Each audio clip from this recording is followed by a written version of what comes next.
Hi there, Dead Ideal Boy here, back with another video on the channel, and this time we've got a race from Daily Race C at Red Bull Ring in the Group 3 cars. Now, these races have been a bit of a struggle recently. We've not had much in the way of strategy, however, there has been some good racing on show, and hopefully you'll enjoy this one, because I certainly did see me get a little bit angry during it as well.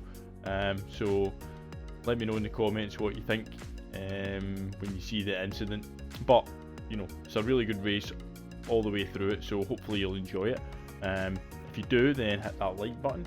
If you wanted to go even one better than that and you've been watching some of the videos recently and you haven't yet hit the subscribe button, then do that for me, be much appreciated. But yeah, without much further ado, let's get into the action. So here we are, Red Bull Ring, Group 3, it's a WRX fest as usual.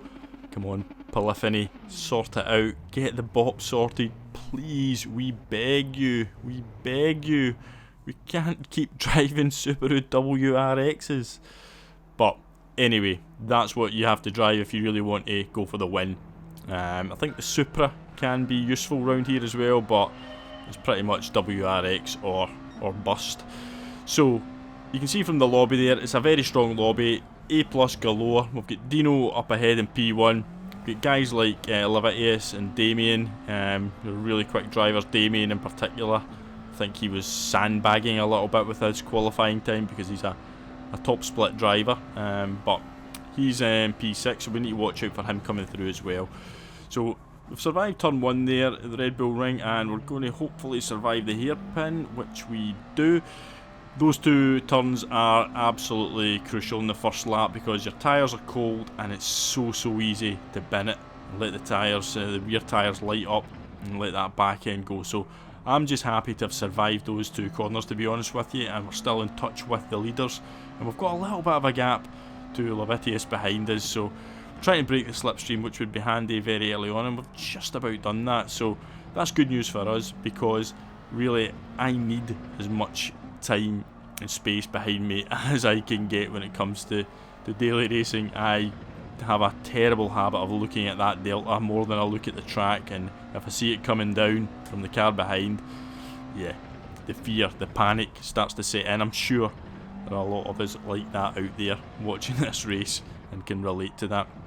So the ultimate goal here was survive lap 1 and try and stay in touch with the leaders, and I think we've just about done that job. You can see there's 3/4 of a second, the delta.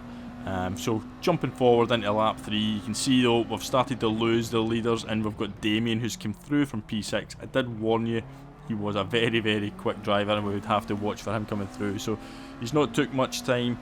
Midway through lap 3, he's managed to get through the traffic, and he's up to P3 now, managing to take that from me. So I have to accept he's a faster driver.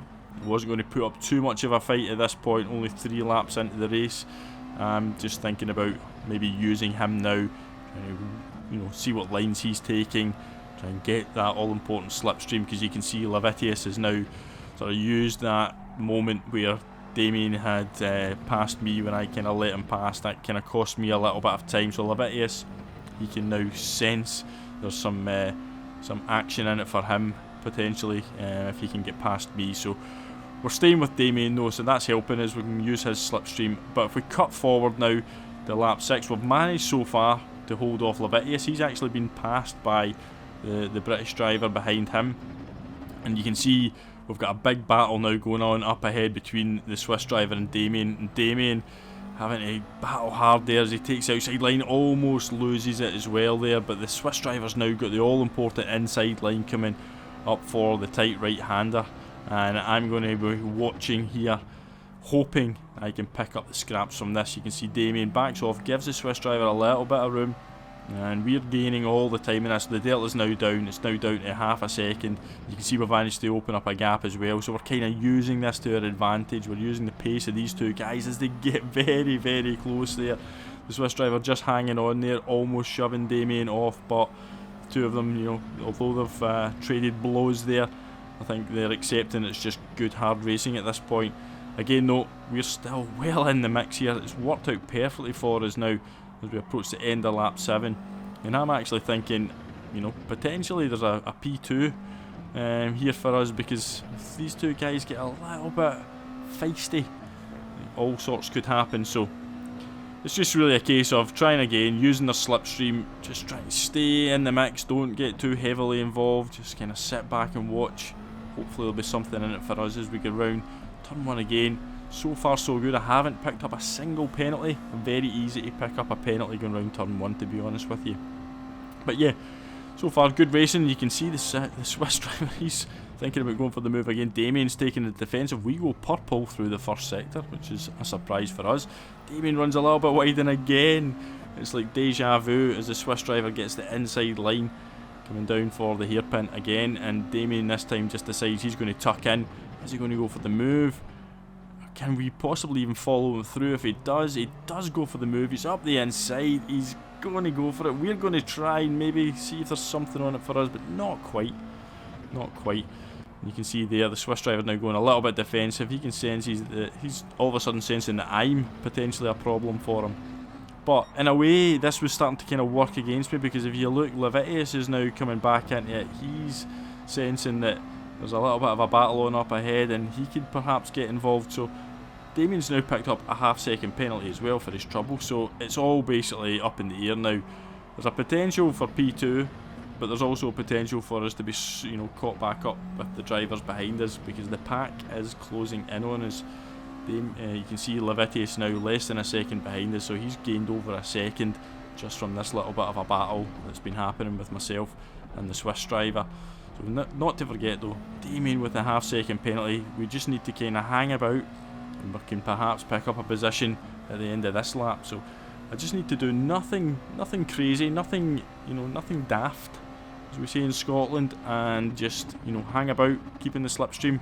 But we just get the braking a little bit wrong, and we just give the Swiss driver a little bit of a bump, and unfortunately as we back off to make sure we don't, you know, take the position from him, you can see behind Levitius is basically glued to my bumper now, and that's a bit of a problem. So we kind of gamble, hoping that Levitius isn't going to go for the move, but he does go for the move, and he makes it work, gets up the inside. So fair play there, he's picked up that position, and all of a sudden now the British driver behind, he's sensing blood, and he goes for a little bit of an ambitious move, gives us a little bit of a push wide there. So not the cleanest move, not a move I perhaps would have went for, but he senses the chance there, and he's took it. So some might say that was a fair move, some might say that was a little bit of an aggressive one.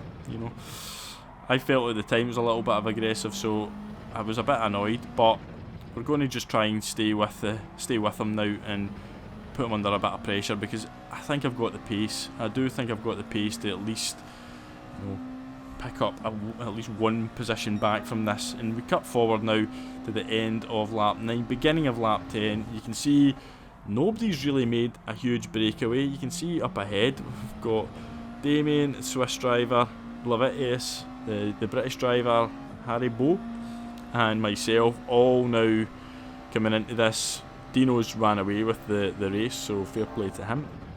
But coming down here into the hairpin, you can see the British driver going for a little bit of a send, and he doesn't really get it stopped without using Levitius, and Levitius was a bit annoyed. You can see Levitius, so sticks on his hazard lights. I think he was just trying to say thanks to me for not capitalising and letting him basically back on track after he was shoved off. But you're going to see something here. Levitius is not, yeah, that just kind of showed how annoyed Levitius was with the move that was performed on him. He just sends it, and it works out well for us, because it basically cleared the space for me to go back through, and you know, it was a kind of little bit of elbows out, so tensions are starting to get, you know, well, the temperatures are starting to rise, let's put it that way, between a few drivers. So we'd kind of cooled back down. We were happy just to pick up the spot. Levitius and Haribo, you know, they're just going for some elbows out stuff. But you can see in the radar there, Haribo, I don't know what he was doing, it was never on, but he just sticks a nose, it just unsettles the car, and then he gives me another hit,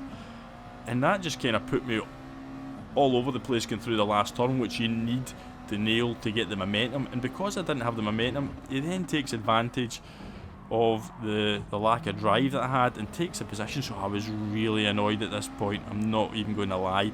You kind of seen I had a little bit of an angry kind of swipe as I moved into the slipstream behind him before we get into turn 1 there, and down into turn 2. The bit is now well and truly between my teeth. I'm not giving an inch here. I'm going to hold my line. Normally I wouldn't be this aggressive, but we give him the space though, and he does get good drive.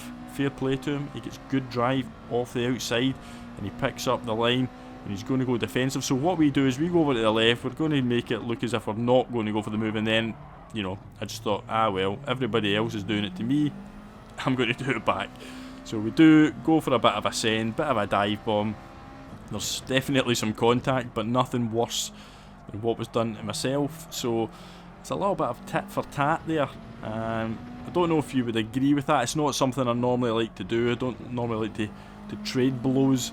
But sometimes though, when it gets down to the nitty gritty in the final stages of a long race, and you feel like you've had a little bit of a, you know, a little bit of aggression upon you, then you just have to sort of get the elbows out and give a little bit back. And I felt like that was all I really did.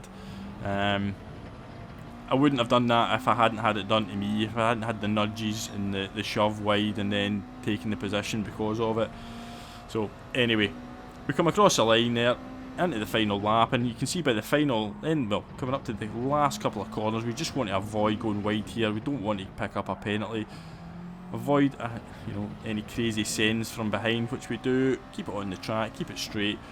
You can see there we're kind of closing back in Levitis, but we come across for a hard fought P5 there, and it really was a hard fought P5. As I said, very, very strong lobby there, all A+ drivers. But let's have a quick look at the replay there to see where it all really started to get a bit feisty. This was where it really started there, as Haribo took the position from Levitis with a very, very strong move. You know, I don't think he was hitting the apex without using the door of Levitis' car, so Levitis really just returned the favour there into the gap. Big coming together there, which sent Haribo out to the left. You can see here, this is the move that annoyed me though, because the move wasn't on. He's just unsettled my car, and it's that little knock there. It really just, you know, you're in the braking zone, so you know, if your car's unsettled, you've got no chance of picking it up there. You can see from my point of view, just that little tap there. Then this one almost sending me wide, so we just about held it, but we didn't get the drive that we should have got out of there. And here's me sending it back on him. Like I said, I don't know, maybe it was a little bit more aggressive, but I didn't feel it was any worse than what he did to me. So a little bit, as I said, tit for tat there.